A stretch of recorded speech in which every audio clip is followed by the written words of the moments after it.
Om Swastiastu. Kalian bosan? Tonton podcast Mansabar. Kembali lagi bersama saya Yuda dan rekan saya Marsya. Pada podcast kali ini kami sudah mengundang salah satu narasumber yang sangat berpengaruh dalam dunia pendidikan. Kalian penasaran siapa orangnya? Tonton keseruannya sampai habis ya. Halo, kembali lagi bersama kami di podcast Mansabar. Dan seperti yang sudah kami sampaikan di awal tadi, kami mengundang salah satu tokoh yang sangat memotivasi dan berpengaruh dalam dunia pendidikan. Beliau adalah Bapak Nyoman Darte. Halo Bapak. Halo, selamat pagi semuanya. Pagi. Ya, pagi. Ya, Om Swastiastu. Om Swastiastu. Ya. Terima kasih Bapak atas Ya. kesediaannya untuk hadir di tempat ini. Ini merupakan suatu kebanggaan bagi kami dapat mengundang salah satu tokoh yang sangat berpengaruh, apalagi dalam dunia pendidikan. Iya, terima kasih juga telah dikasih kesempatan adik-adik ya. Ya. Nah, untuk teman-teman di luar sana pasti banyak yang penasaran siapa sih Bapak Nyoman Darte ini. Jadi, beliau merupakan mantan kepala sekolah dari SMA Bali Mandara. Betul ya, Pak ya? Iya, betul sekali. Nah, untuk itu pasti juga di luar sana banyak yang penasaran nih tentang latar belakang dari mantan kepala sekolah SMA Bali Mandara nih. Mungkin bisa diceritakan Bapak tentang latar belakang dari Bapak. Oh gitu, ya baik. Bapak lahir tuh di Tabanan. Di Tabanan. Ya, tanggal 20 Mei 1962 di desa. Saudaranya dua, kan tiga jadinya sama Iya. Bapak. Di orang tua Bapak tidak mau menyekolahkan Bapak. Diharapkan tinggal di rumah karena satu-satunya anak laki-laki. Tapi tamat SD ya Bapak memberanikan diri untuk jalan kaki ke SMP Negeri Bajro namanya. Saya jalan, daftar ke sana, ternyata bisa diterima dan akhirnya saya bisa masuk. Nah kemudian karena jarak rumah sangat jauh dari sekolah, saya dikoskan di Bajro. Sana saya mencoba untuk bagaimana caranya suatu saat biar saya tidak sewa rumah. Iya. Cara saya ya membantu tuan rumah itu. Dia punya sawah. Begitu saya datang dari sekolah, sorenya saya ikut bekerja di sawahnya. Akhirnya betul, hanya satu semester saya bayar sewa rumah. Setelah dari semester 2 itu gratis dan saya dikasih makan pagi dan sore. Sehingga orang tua saya tidak terbebani. Apakah pelajaran saya tertinggal ketika saya mencoba menggunakan waktu dari pulang sekolah sampai sore itu? Ternyata tidak. Saya pun tetap kalau tidak juara 1, juara 2, juara 3 begitu aja. Luar biasa Umum ini sekali. di SMP Negeri Bajro yang cukup ketat. Itu yang terjadi. Artinya di sini saya bisa petik sebuah kesimpulan bahwa orang sibuk itu adalah orang yang masih bisa mengerjakan pekerjaan lain di sela-sela kesibukannya. Itu saya sudah petik dari sejak kecil. Bahwa kita harus sibuk. Kalau kita santai, menjadi orang santai adalah orang yang tidak bisa mengerjakan pekerjaan lain di sela-sela kesantaiannya. Sehingga selalu terlambat. Nah, setelah itu, saya punya cita-cita jadi dokter waktu SMP itu. Ada buku pribadi, jadi dokter. Kebetulan ilmu ukur saya, ilmu ukur dan aljabar namanya waktu itu, selalu 10 aja nilainya. Akhirnya guru aljabar, Pak Arte Jaya, saya masih ingat, menyarankan saya masuk STM. Supaya bisa masuk ITB jadi insinyur.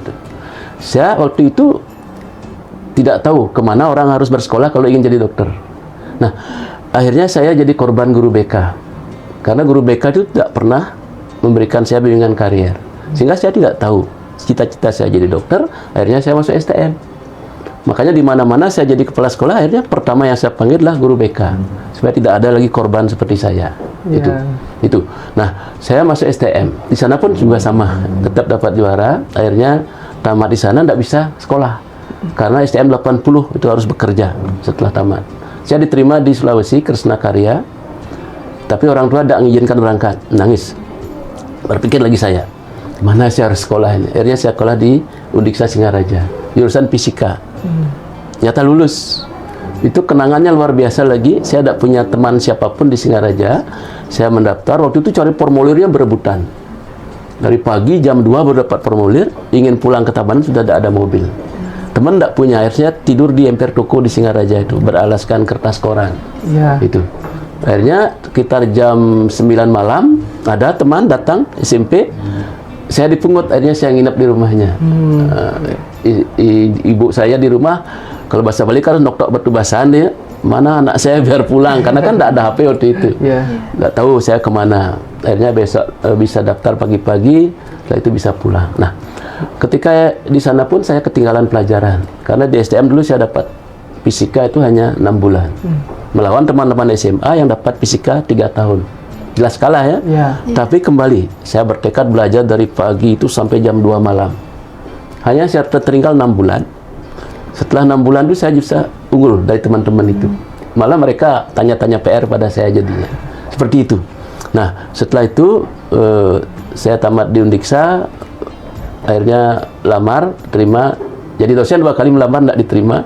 Akhirnya terima jadi guru tahun 1988, diangkat jadi guru dipekerjakan di sekolah swasta, SMA Saraswati Seriret. Nah, ketika di sana, saya mencoba, karena saya guru fisika, alat tidak ada di sekolah itu, sekolah swasta. Saya menggulung rapo sendiri. Pokoknya bikin alat sendiri, ciptaan sendiri. Supaya murid-murid itu paham konsep fisika dengan baik. Ya. Ternyata murid saya ada yang lolos Olimpiade juga. Tingkat provinsi. Itu artinya kan mereka betul-betul konsepnya kuat, basicnya kuat di bidang fisika. Nah, lanjut saya ikut namanya Turbo Pascal komputer tingkat nasional. Saya lulus menjadi peserta Loknas. Nah, dari sanalah akhirnya saya diterima untuk ikut cakep calon kepala sekolah. Nah, setelah itu, setelah datang dari sana, cakep di Lombok, saya selama 3 minggu. Teman-teman saya bertujuh waktu itu semua udah diangkat jadi kepala sekolah. Saya 4 tahun standby. Akhirnya diangkatlah saya jadi kepala sekolah di SMA 1 Sawan pertama tahun 1998. Jadi saya hanya sempat jadi guru 10 tahun. Setelah itu 1998 jadi kepala sekolah SMA Sawan. Tahun 2001 pindah ke SMA Negeri 1 Seririt. Tahun 2004 pindah ke SMA 1 Singaraja.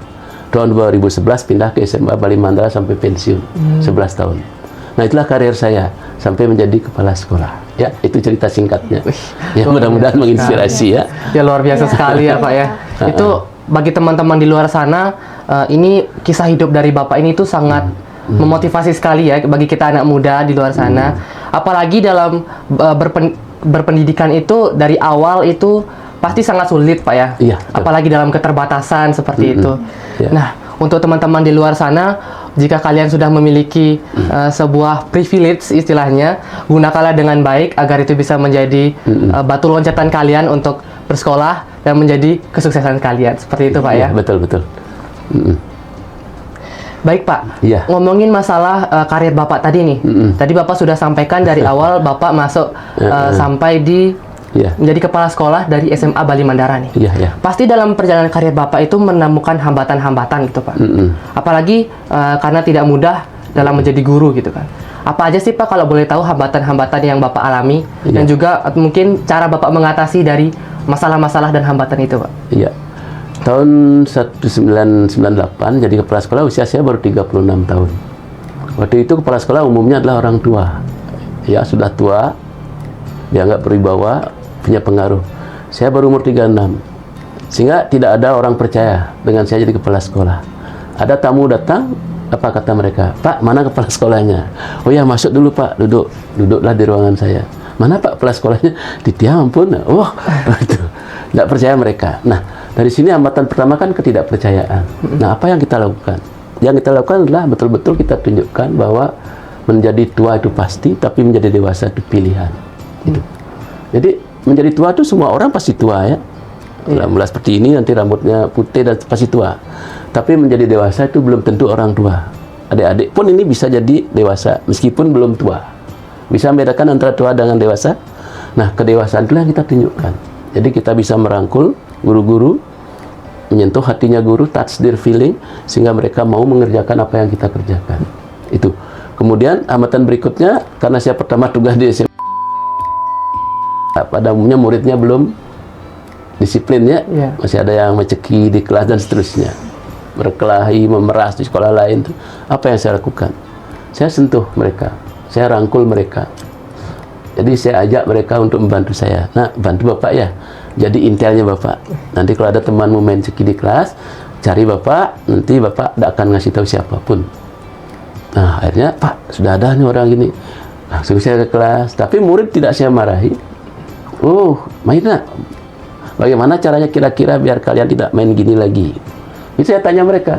Ambil saja Pak ininya, cekiannya itu diambil. Oh ya, kalian yang bilang ya, jangan nanti marah. Itu. Nah, seperti itulah kita menyentuh mereka.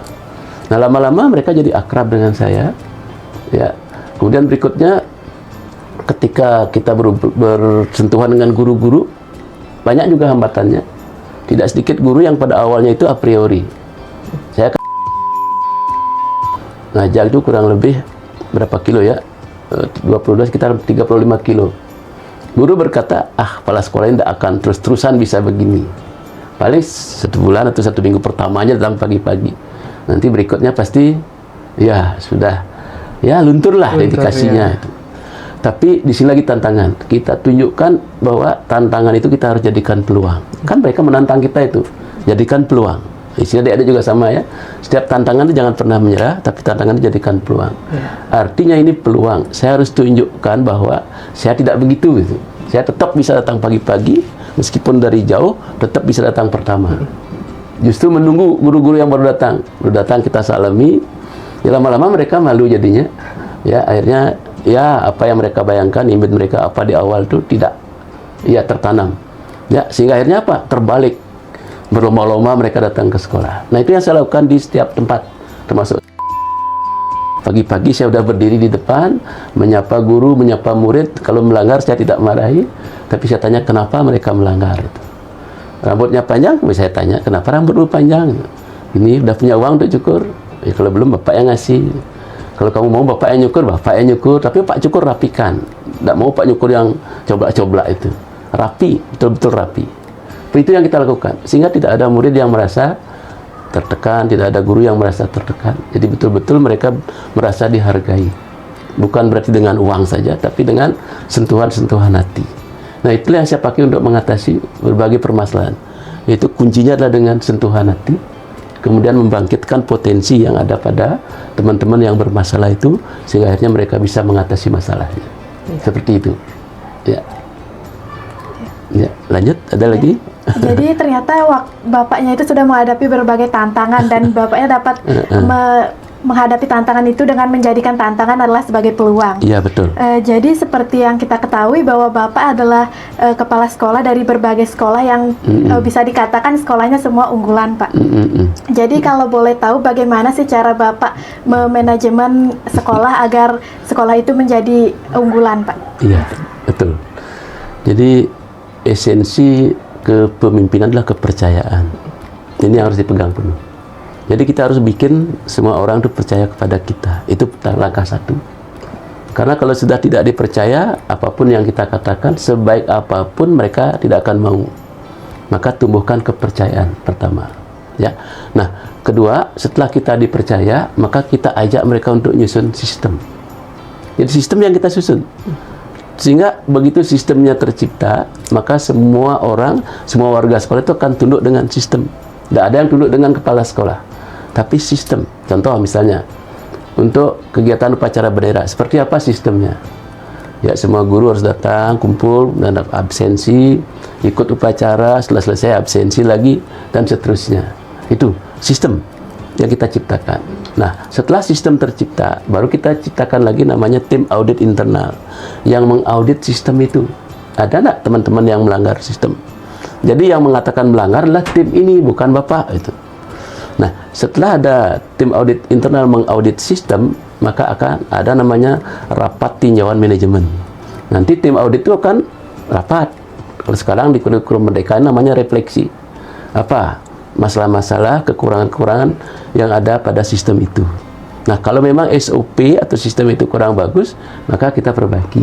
Ada namanya dokumen terkendali. Itu. Nah, setelah itu, setelah kita mendapatkan laporan dari tim audit, dari hasil refleksi itu, nah baru kepala sekolah itu mencarikan akses. Kemana aksesnya yang harus kita carikan?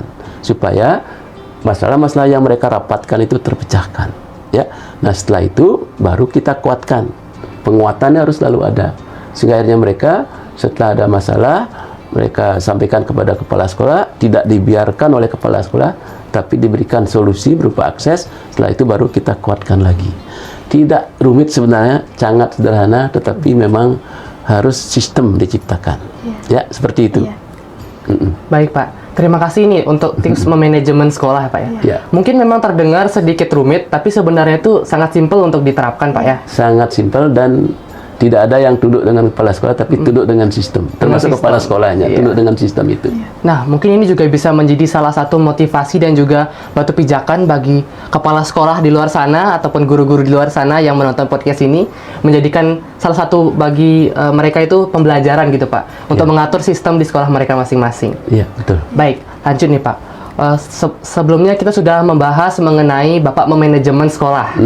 Nah, kita bergeser sedikit nih. Kita tahu Bapak juga merupakan kepala rumah tangga nih. Iya. Ya, Bapak ini bisa dibilang juga menjadi salah satu kepala rumah tangga yang sukses. Karena anak-anak Bapak itu sudah mencapai atau mendapatkan pekerjaan sebagai dokter nih Pak. Iya. Untuk itu, boleh nggak sih Pak dikasih tips itu di luar sana untuk orang tua dalam mendidik anak-anak mereka maupun pengajar dalam mendidik para siswa-siswi mereka agar mereka bisa menjadi peserta didik yang sukses gitu Pak dan mencapai cita-citanya. Iya, baik. Ini Astungkaro ya, memang betul. Saya dulu tertunda. Jadi dokter kan saya cita-citanya. Ternyata saya tidak bisa, akhirnya anak saya kedua-duanya bisa. Dan menantu juga kedua-duanya dokter dan semua udah dokter spesialis. Itu kan sesungguhnya adalah sebagai buah daripada ketulusan, keikhlasan, kecintaan dan kasih sayang kita untuk menggeluti dunia pendidikan. Nah, triknya seperti apa? Ya, saya lakukan pertama adalah membentuk budaya belajar. Jadi supaya terbentuk budaya belajar. Artinya ketika jam-jam belajar itu kita tidak menyuruh anak-anaknya belajar, tapi kita ikut ya baca apalah.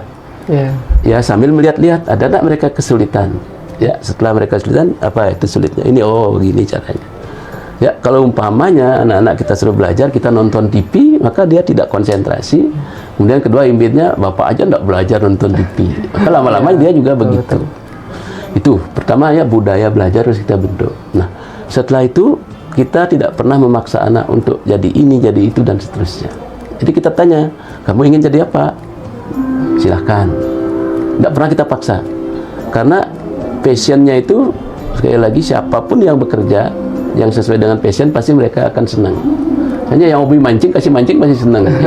Kalau orang hobi mancing disuruh melihara sapi, mereka tidak senang gitu. Jadi itu yang saya kedua, passionmu apa, silahkan cari itu. Nah, kemudian yang ketiga, tugas kita adalah mengarahkan mereka. Mengarahkan dalam arti ketika kita lihat mereka agak melenceng sedikit, ya kita arahkan. Mengarahkan ini pun tidak dengan kekerasan, tetap dengan sentuhan hati. Jadi fungsi mengarahkan di sini sangat penting. Jadi jangan membiarkan ketika kita lihat anak-anak kita itu ya tidak sesuai dengan yang kita inginkan, tetapi mengarahkan, bukan memaksakan, mengarahkan. Nah, yang terakhir tetap berdoa, ini tidak boleh ditinggalkan. Karena apapun usaha kita tetap terakhir penetapannya adalah dari atas. Itu. Jadi usaha boleh, tapi akan sangat kuat apabila diikuti dengan doa. Itu yang kita latih. Ya, masih banyak tentang yang lain, tapi ya situ sepintas ya. Silakan lanjut. Ya, jadi ternyata tips Bapak dalam mendidik anak dan peserta didik itu mungkin akan sangat berguna jika diterapkan juga di kehidupan kita sehari-hari. Terutama karena pada masa di sekarang ini, Pak, yang sudah jarang ada anak-anak yang mau belajar dengan sendirinya. Iya, betul. Ya. Jadi motivasi apa yang Bapak bisa berikan kepada para pemuda di zaman sekarang ini? Ya, jadi untuk para pemuda, khususnya yang udah di sekolahan ini ya, pertama tetapkanlah dulu cita-citamu. Jangan hidup tanpa cita-cita. Ya, setelah ditetapkan cita-citanya, kejarlah itu. Tidak sendirian, adik-adik pemuda untuk mengejar cita-cita itu, ada orang tuamu, ada teman-temanmu, dan juga ada bapak ibu guru. Berdayakan semuanya. Itu. Kemudian yang ketiga, hindari narkoba dan lain sebagainya. Karena kemarin saya bertemu dengan BNN Kabupaten lewat kelas maya orang tua di SMA Taruna Mandara, itu ternyata narkoba letaknya pada akar pohon. Ya, jadi kalau akarnya sudah busuk, maka daun, ranting dan bunganya pasti busuk. Ini artinya akan mati semuanya. Kekayaan akan habis. Ya. Ada rehabilitasi itu pun tidak menyembuhkan, tetapi hanya mengembalikan. Tapi kalau tidak lagi diperhatikan oleh orang tua, maka akan kambuh lagi. Ya, jangan pernah mencoba-coba itu.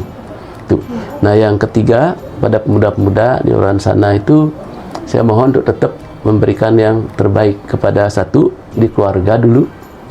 Ya, karena saya selalu mengatakan mulai dari hal kecil. Jangan berpikir hal besar dulu. Kadang-kadang kita berpikir merubah dunia ya, tapi di diri sendiri belum.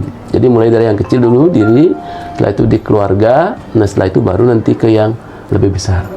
Jadi jangan pernah berhenti untuk memberi, dalam arti bukan uang ya, ya membantu, temukan sampah misalnya di pinggir jalan, ya kita bantu untuk bersihkan. Minimal di lingkungan kita sendiri dulu. Ya, jangan sekali-sekali selalu menyalahkan pemerintah. Biasanya kan begitu. Ini pemerintah ini salah, tidak becus ngurus sampah kan begitu. Padahal sesungguhnya kalau semua mulai dari diri sendiri, ya pemerintah kan akhirnya menyiapkan fasilitasnya saja. Ya sehingga akhirnya nanti justru akan bersih karena udah mulai dari diri sendiri. Yang terakhir, jadi saya yakin adik-adik muda pasti akan sukses ya, kalau sekali lagi betul-betul mulai dari hal-hal kecil yang coba dijadikan sebuah budaya, dan budaya itulah budaya positif sehingga itu akhirnya mengkristal pada dirinya dan akan membumi sehingga apapun pengaruh dari luar tidak akan terpengaruh. Yang kurang baik maksudnya. Ya, karena sudah kuat mengkristal dan membumi. Itu. Ya. Baik, terima kasih Bapak atas motivasinya. Kita beri tepuk tangan dulu dong untuk Bapak.